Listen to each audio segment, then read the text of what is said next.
You're listening to Superpowers of the Soul on the Superpower Up Podcast, the show that elevates superpowers to the divine. Hello, everyone, and welcome. I'm Jennifer Urezzio, superpower expert and founder of Soul Language, and this is Superpowers of the Soul. And today I'm with Jen Moff. You've got the Jens on the phone, and we're going to be talking about investing in yourself, personal enhancement. Welcome, Jen. Thank you so much. I'm happy to be here with a fellow Jennifer. I'm very excited. Yay! So I always love to start these conversations with understanding what you consider the superpower of your soul. Ooh, that's such a great question. The superpower of my soul would probably be my intuition and ability to pick up on subtleties. That's what I think the superpower of my soul is. I love that answer. And, you know, we often talk about sacred purpose is about being. It's fundamentally what you're here to do for yourself and then offer that to others. So what would you consider your sacred purpose? My sacred purpose is to be seen. Ooh, I love that. And so I know a lot about you, and I know how this goes right into the theme of work that you do, but everyone doesn't know the Jen like I know the Jen. So tell us how, you know, your sacred purpose to be seen for yourself and to help others be seen. How does that reflect back into the work that you do out in the world? Well, they have a direct correlation with each other, really. You know, I can only do as much as I'm willing to do within myself. So to say that another way, I can only be seen externally as much as I'm willing to be seen internally with myself. How much am I willing to show up for who I am, what I believe my truth is, moment by moment with compassion?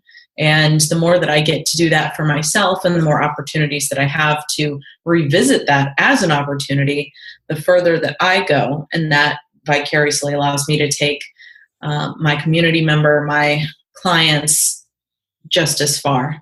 And how does that show up? I mean, how do you help them, you know, feel safe and show up and be seen?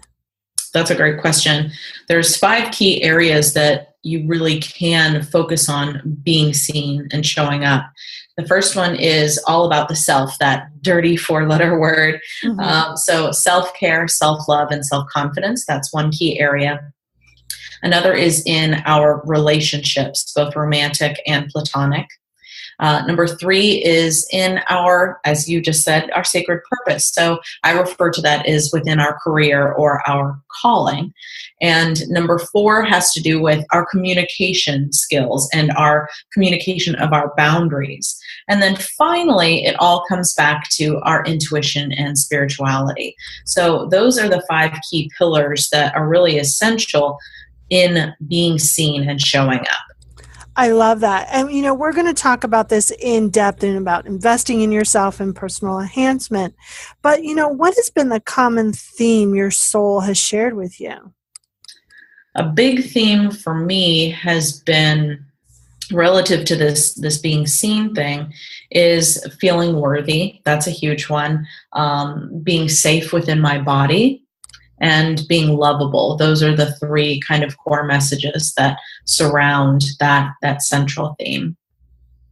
Yeah. And how has those themes shown up in your life? Like, we hear your soul saying that, right? But, you know, what has been some of the common experiences of how that actually played out in the tangible world? Yeah, sure. So a lot of that comes down to the last 10 years or so of my life, when I became more aware of these things that were, you know, knocking at the door. So I was in a very abusive relationship for approximately 6 years. And I had a lot of trouble standing up for myself, knowing who I was, what I wanted, advocating for that, feeling safe to do so. Even in the professional side, you know, stepping away from the personal, I struggled for a long time about knowing that I could do work that was meaningful and that I was allowed to, and whether or not I could do it because I was worth it. Not that other people saw me as worthy, but as me seeing that I'm worth going after those things. Does that make sense? Totally. Yeah. Yeah. So before we have our break and I ask you the last couple questions here, how do people get in touch with you? How do they learn more about who you are and what you do in the world? Okay, so you can access more info all about me and the work that I'm doing at two different places. The first one being mindfulness is a big focus for me. So the first one being magicalmindfulness.com. And that's where you can get access to all of my innovative ideas around mindfulness for empowerment and being seen. And the other location would be thejenmoff.com. And that's all the place that you can go to for speaking related materials, workshops, consulting, all that good stuff. Beautiful. So, we talked a little bit about, the areas of where you need to kind of, or that you can help show up and safe to be seen in your life and help others in their lives. What are some other aspects how your soul supports others and maybe not so tangible aspects, but really on a metaphysical level, how does your soul support others?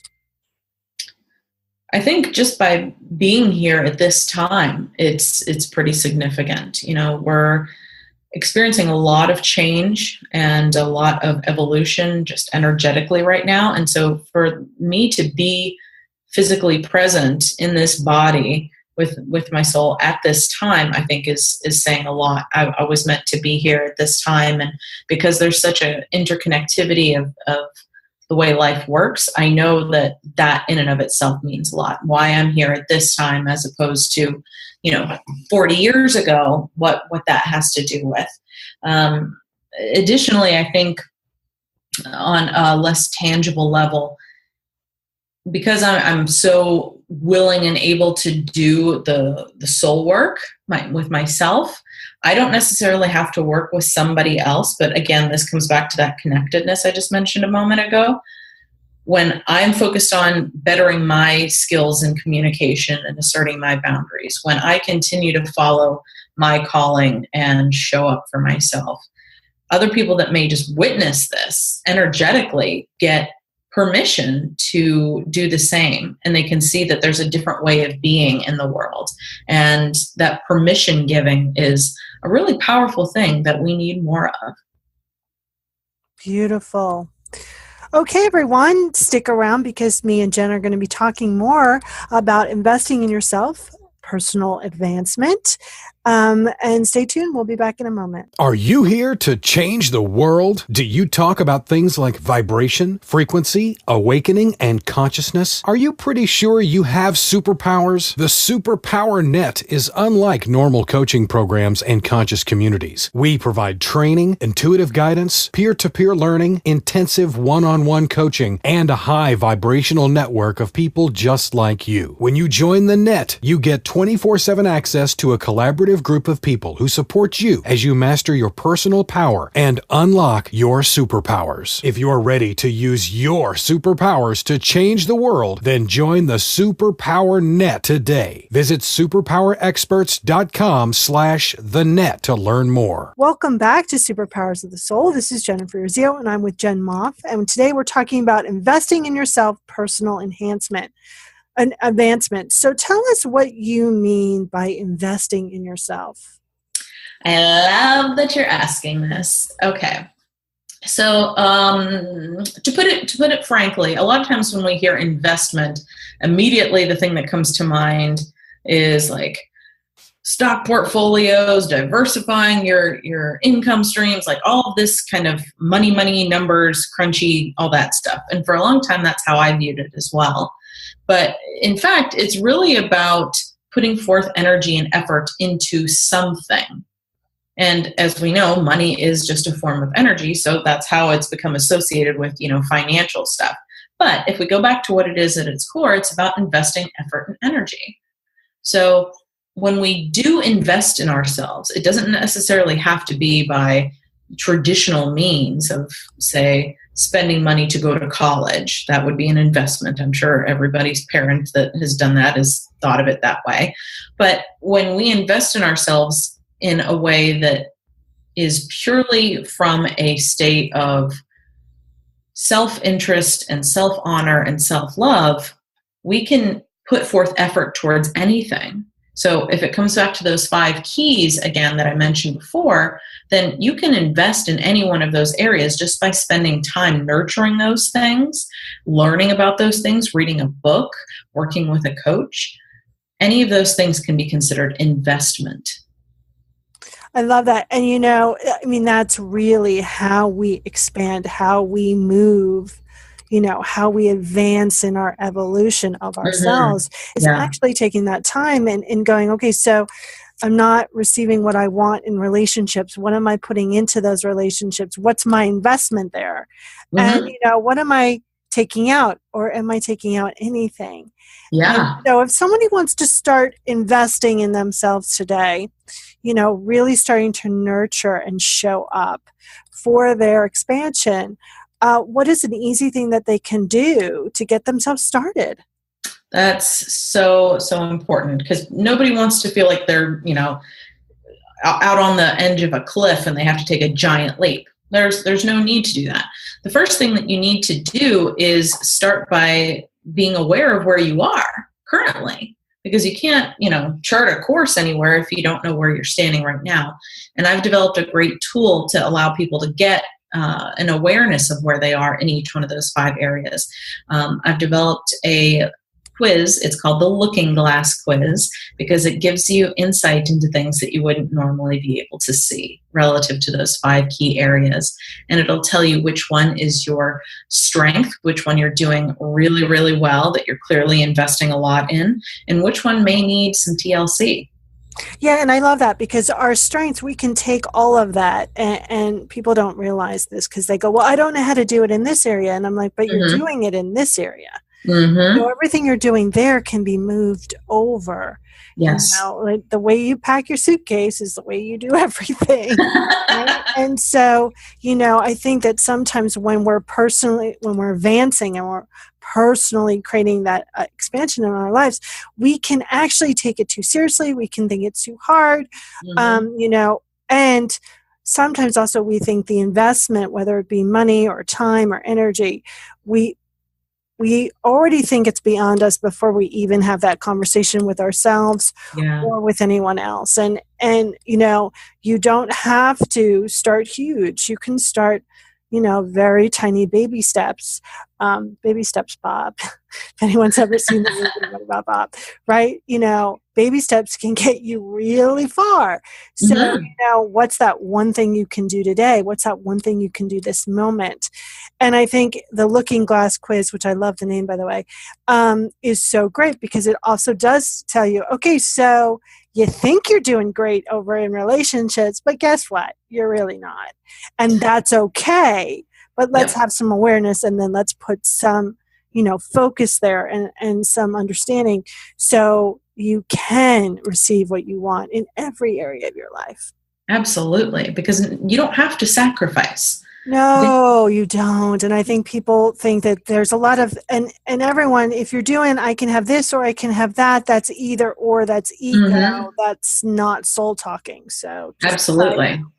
Yeah, that duality, that's really not a spiritual concept at all. No. There is no either or, this or that, black or white. It's very, very unified. And the moment that you realize that you can have it all, and it's not like this bullshit platitude, it's absolutely empowering and exciting to see what's possible. Why do you feel it's so important that people start feeling safe showing up in their lives?